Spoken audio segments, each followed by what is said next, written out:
Hi everybody and welcome back to another Legends of Runeterra video. It's been a hot minute since I've uploaded a video. I took a break. A lot of you guys know I was doing training for a new job, so I needed to take a break and had to go out of town for training for a bit. And yeah, I'm back now. So hopefully we can get some consistency here in the uploads. And yeah, I'm excited for this new expansion, Beyond the Bandlewood. Seemed like a good time to come back after this break, just right at the start of a new expansion with new champions and new deck building ideas. So yeah, hopefully you guys can forgive me and come back and watch what I have to show you. So today what I wanted to do was just go over all of the cards. I think we have all of the reveals now and all of the new champions. I suppose there is a possibility that we get some new cards tomorrow, but I'm not holding my breath. Just like right before the expansion hits, we could get some, but like I said, I think it's fairly unlikely, and I don't know that they've ever done that. So at the moment, I'm saying we have most of the cards that we have. They didn't really do a variety reveal, which is why I'm a little skeptical. They did, I guess, kind of at the beginning, but there's some regions that really didn't get a lot of cards. Freljord, Freljord didn't get a lot. We got basically the two Poro cards for Freljord. Ionia only got a couple. Anything else really?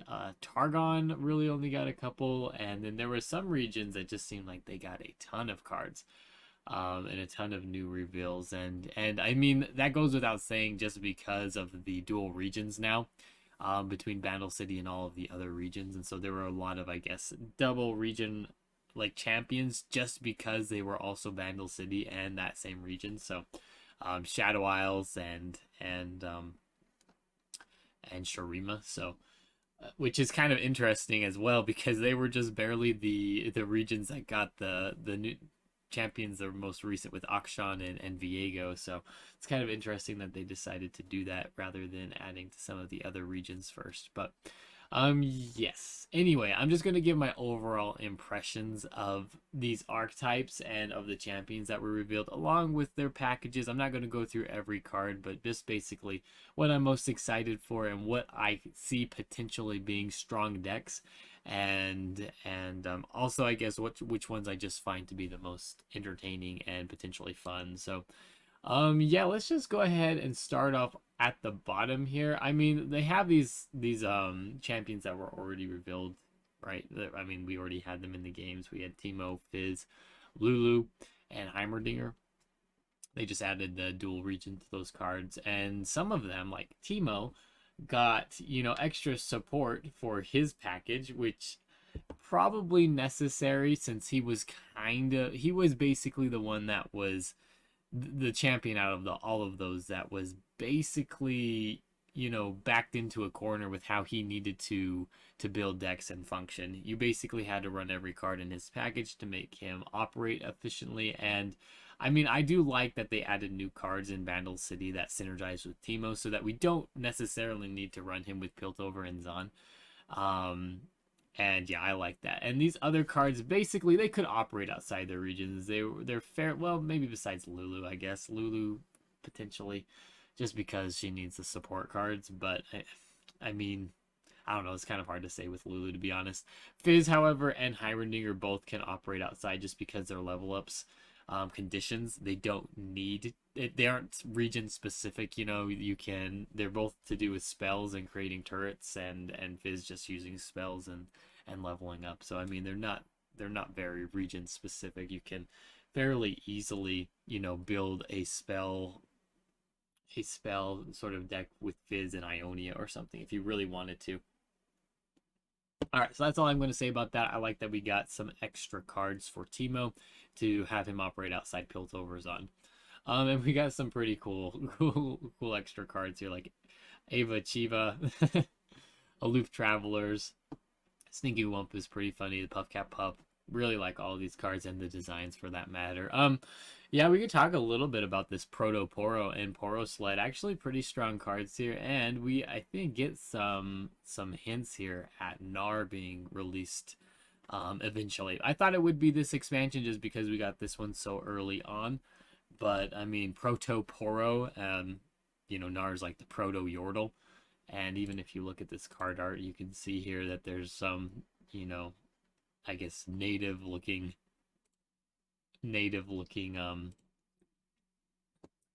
Yordles there. So expect to see Gnar sometime in the future. And yeah, that should be pretty cool. And it looks like he'll be in Freljord, which matches up since he was found frozen in an ice block. All right, let's keep on going up here. These were all kind of the, I guess, the variety reveals early on if we don't get any more. All right, so the first champion that we really got here was Poppy. Poppy, very interesting card. A 4-drop attack, grant me and all allies with equal or less power than me, +1/+1. This is to be expected from Demacia. Very standard, very kind of vanilla-like card where we're just getting stat buffs. And there's really not a whole lot, you know, there's just really not like... I don't really find her particularly interesting. Now, I say that, but I'll probably end up playing her the most just because I play a lot of Demacia. But I mean, it's just very standard Demacia. I've attacked with allies 3 times. This really synergizes with Demacia itself and with rallies. Otherwise, it may take a little while to level her up. Very similar to something like running Misfortune by herself without Scout. You can kind of gauge that. You have to, you know, she needs to attack 4 times. Poppy needs to attack 3 times with allies. So it's not Misfortune, just you need to have seen attack, right? Poppy, you have to actually attack. So it is a little bit harder to keep her alive than Misfortune. So keep that in mind. She's coming out a turn later and she's buffing up her units. And there's some pretty cool units here as well. We've got this Yordle Ranger and Pompous Cavalier. Both of those could fit into this deck. It's really hard to say at this point. I'm definitely going to try Poppy out. In Demacia, like I said, I do play a lot of Demacia, but not particularly excited about her and her abilities. It's just kind of the way it is. Not a lot of interaction there. All right, the second champion. Looks like we've got Caitlyn here. Caitlyn, very interesting that they are expanding this sort of trap archetype outside of Teemo, but she still is in Piltover Zon, which is interesting because normally they don't add kind of the same keywords to the same region because that really locks them in, which is part of the reason why I believe they ended up expanding into Bandle City with the other trap cards so that we aren't restricted in just building with Piltover Zon. Caitlyn, yeah, very interesting. She seems pretty cool. Plant 2 flash bomb traps randomly in the top 10 cards of the enemy deck, and then to level up, 5 of your traps have been activated. And then on level up, you plant 4 flash bomb, or when you strike, you plant 4 flash bomb traps randomly in the top 10 cards of the enemy deck and deal damage to the enemy nexus, equal to the number of your traps activated this round. So direct nexus damage. Rather than this flash bomb trap you can see here, deal 1 damage to a random ally, meaning the enemy is drawing those. So to your enemies, the enemy is drawing this card, so it's dealing damage to their allies. The wording's kind of confusing there. But yeah, then Caitlyn just deals that damage to the Nexus as well, which is pretty strong. And again, you can just see the synergy with Teemo. She's coming out pretty early. We can get these traps in early with Caitlyn and with Teemo, and potentially get, you know, finish off games faster than we did originally.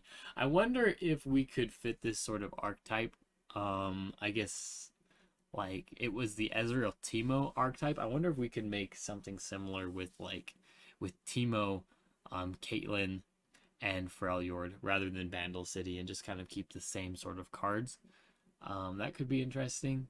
There are a lot of spells in Freljord that help Teemo, and I wonder if Caitlyn's followers and spells herself would just kind of muck up the deck a little bit too much for that to work. But it's an interesting idea, just substituting the card out and using more trap cards and kind of Nexus damage in that way to finish off games. All right, so the next card here we have is Veigar. So we get kind of a new archetype here with this darkness, and that's pretty interesting. I really like the synergy with Cinna. I was kind of on the side of Veigar being a little bit underpowered until we saw Cinna. Then kind of the archetype makes sense, and also why he's a little bit understated. That also makes sense. because this darkness can just really get out of control really quickly if you're able to power it up and produce a lot of them in hand. Veigar, Cinna, it looks like are going to have to be run together. So we got these pre-constructed archetypes. You guys should already know my opinion of the pre-constructed archetypes. Not super excited about that, where we have to run them together. Cinna is looking like she is going to be able to operate more by herself than Veigar is at the moment, just because Cinna offers some unique, I guess, like, um, abilities that we haven't really seen in the game. You know, making a slow speed spell fast. That's just something that's never been done before. And so, I mean, you still have to level her up, but at the same time, it's a very powerful ability. And here I am talking about Cinna rather than Veigar. All right, to level up Veigar, you need to have dealt 12 or more damage with darkness. So in order to do that, you need to use his followers, basically, and Cinna's followers, to make sure that these darknesses can get more powerful and that you can produce them. So this Dark Bulb Alkalite is going to be creating darknesses. Stilted Roadmaker is going to be reducing the cost, and then the Twisted Catalyzer is going to be giving them extra damage. So other than using those cards, I really don't think Veigar will be able to level up and be able to be used outside of this sort of darkness archetype. And I mean, that's kind of sad. We'll see. Maybe there's a potential for him to operate inside like a copy deck with Piltover Zahn in Bandle City, but I'm not holding my breath. All right, so Cinna, very, very interesting champion. Another 5-drop in Shadow Isles. I kind of wish, this is my only gripe with her, I wish that she would have been at a different cost, just because you have that 5-cost champion slot that's really occupied by other units in Shadow Isles, like Viego and like Thresh, and there may be one more that I'm forgetting. Oh, Kindred. There's a lot of 5-cost Shadow Isles champions, and I don't like that, because that just it's clunky, you know. It doesn't feel quite as good having 2 5-cost champions in the deck. It's kind of at the point of the game where you're getting kind of mid to late game, and then it feels really clunky to have 2 5-cost champions in hand and then deciding which one to play first. And then yeah, normally they're kind of synergistic champions as well, so you have to have their followers to level them up, and so it's really hard to include them in the same deck. So I don't really like that about her. I do wish that she'd been like a 4-cost or something, but that's really the only gripe, because other than that, like, she has some really interesting abilities. So she's got quick attack. When I'm summoned or attack, create a darkness in hand if you don't have one, and your damage and kill spells accelerate too fast. Just a really, really good ability. And then to level up, I've seen you slay 3 or more units with spells, or an allied Lucian dies. So, I mean, you can run this potentially with Demacia. I mean, they have that Lucian word there, so her Lucian name, so you could run her in Demacia, which is interesting. And then you can just run her with Shadow Isles and Bandle City. So there's a lot of ways to build around this. There are a lot of damaging and kill spells in the game that are slow speed. So in pretty much every region, there's a damage or kill spell at slow speed. So there's some real potential with combining her with other regions and getting her to work, and that is pretty cool. All right, and then the level up, same thing, except for that those spells cost 1 less. So you can see just really the synergy with the darknesses and with Veigar. So anyway, pretty cool card. Cinna looking pretty good. All right, so the next card here is Tristana, and this is the Yordle archetype that we were kind of waiting for with these multi-region followers. I wonder if we get more in following expansions, if there will be more cards that synergize with this sort of archetype. To be honest, I feel like it's kind of like a swarm archetype. To me, it seems a little awkward. There are a lot. They did add a lot of multi-region followers to like existing followers in the game, right? All of the Yordles and everything. So, I mean, there are quite a few. Now, it's kind of a hodgepodge though. So if you're like combining them all, I don't know how well that works. And so then Tristana just turns into this sort of swarm archetype where we're able, once she levels up, to grant them impact. just a little awkward. I see how it works, but I'm Tristana just doesn't seem that interesting really to me either. That's just my opinion. Bandle City Mayor seems like it may make or break the archetype just by being able to get these swarm cards out as fast as possible. We'll see how it goes. Again, they're the same mana cost. It's not as important as like a 5-cost champion. You know, competing with the same spot as like a 5-cost unit or another 5-cost champion, just because it's 3 mana. So not as much of an impact. You got to decide which one to play first though. And that could kind of mess with your plans and everything. All right, on to the next champ here, Scion. Now, Scion is probably one of the most powerful champions, at least in my opinion. Seems to be the most powerful champion in this expansion. He is introducing a lot into the game, a lot of new things that we didn't have before, and then kind of ramping up this discard archetype that existed. So what I'm talking about is we have never really had an expensive champion, expensive unit, or expensive units because of his follower that really synergize with discard. There's no like deck cost to putting Scion in this type of deck. Whereas with other champions like Tryndamere or Darius, you know, you have to wait till late game to get them out. That doesn't really matter with Scion because you can discard him and it doesn't matter. He just goes right back into the deck. Doesn't matter. That's really cool. That just has never existed before. So there's not really a deck build cost for this if you're including it in a discard deck, of course. And then yeah, just seems super powerful. And then we get all these cards that synergize with the discard. There's really little deck build costs with these expensive units just because they're producing other units that we can use. You're discarding them and then getting something out of it immediately. That hasn't existed, and the discard archetype is already fairly strong. So we get kind of a ramp to, or I guess, boost to that sort of archetype, even if you don't include Scion. There's plenty of cards here I believe that would work in a Jinx Draven deck without Scion, which is really cool. So not only do we introduce a pretty cool strong looking champion, we're also introducing new cards that are going to kind of spruce up this existing archetype, and I really like that. All right, well, I may change my mind on that in a couple of weeks if he's too powerful though. Don't want to play him anymore. All right, on to the next card. We have Nami. Where's she at? There she is. Nami, Attune, a 3-cost Bilgewater card. This, I mean, pretty intuitive. I never expected Nami really to be in Targon just because she's a water, you know, she's underwater, and Bilgewater's kind of the water region. All right, Attune, when you cast a spell, grant +1/+0 to the weakest other ally that isn't immobile. So immobile, you know, in Bilgewater, there's a couple. You've got the Powder Kegs, and you've got the Monkey Idol, so no point in buffing those. Monkey Idol, I guess, would be kind of funny just because you would almost be able to get an infinite supply of powder monkeys, so that'd be pretty cool. But you can really see the synergy here with Fizz. Fizz, you know, got kind of the, not rework, but, you know, the dual region. So I could see this working with Bandle City, Fizz, and Nami. I see what they're doing with that. They added some of the other cards as well with like the pranks, and I don't know, do those count as spells? I think they do. Yeah, they do because you're producing like a spell with the prank, I believe.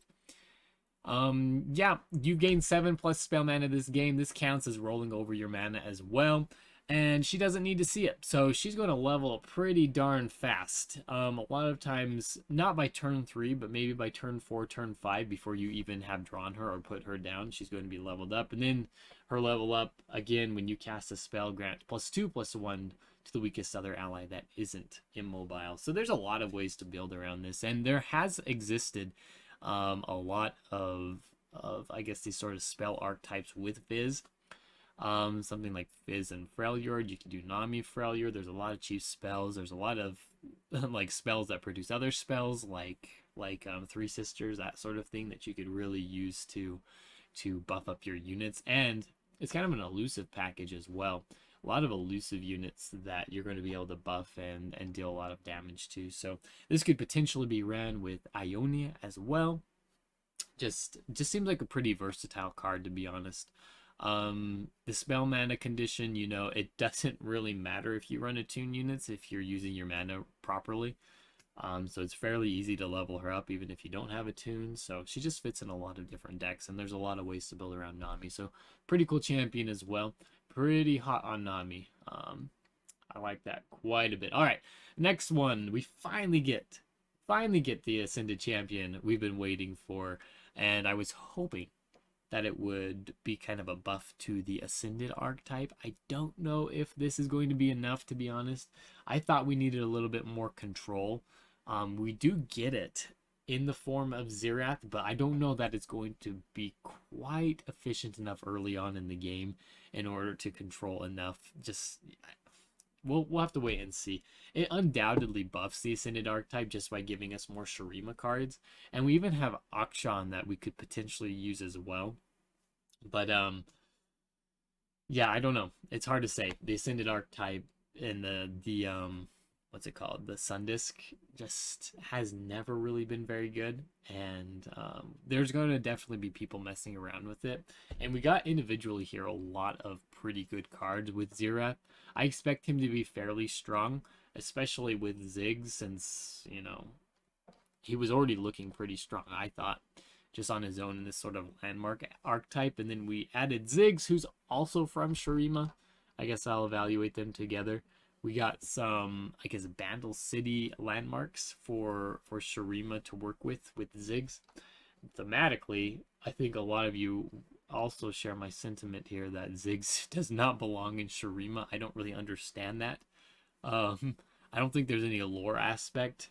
I think all of his lore is actually Piltover Zahn, so that's really where I was expecting him to be until yesterday when I saw this sort of landmark archetype and then knew that Ziggs was the last one to be revealed.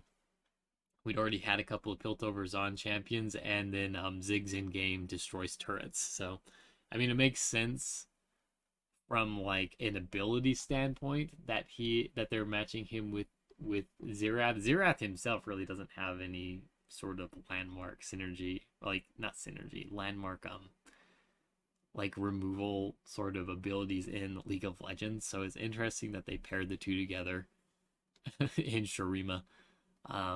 Yeah, kind of interesting. Anyway, there's some pretty cool landmark cards here. You get this new sort of archetype with destroying landmarks and then getting an immediate ability from, or, you know, sort of spell from from destroying the landmarks. So countdown 3, or when destroyed, deal 1 to the enemy nexus. That's pretty cool. Countdown 3, or when I'm destroyed, summon a Dami Yin the Unbound. So yeah, just this new archetype where we can destroy landmarks and get immediate value out of them is pretty cool. That really hasn't existed before. So anyway, these two are going to have to be packaged together, it looks like. I don't really see them. Well, I mean, I shouldn't say that. Ziggs looks like he's going to have to be packaged more with Xerath. Xerath may be able to function a little bit better in a Talia deck, Talia Malphite deck, but I think Ziggs is going to have to be ran with Xerath, and unless we get some new landmarks, or until we get some new landmarks in upcoming expansions. I just don't think there's enough in Bandle City for Ziggs to be able to operate outside of Shurima. You have to have destroyed 4 or more allied landmarks this game. Now, they did get a couple, but I think like you're gonna have to run him in Shurima with all of those landmarks in order to level him up efficiently. So anyway, that's all the champions. Maybe we get more cards later today, maybe tomorrow. So if I were to, I guess, rank these, Poppy and Tristana are probably at the bottom. Then we've got Veigar. He's probably a little bit further down there as well. Then Caitlyn. Then probably the Xerath Ziggs, I would say.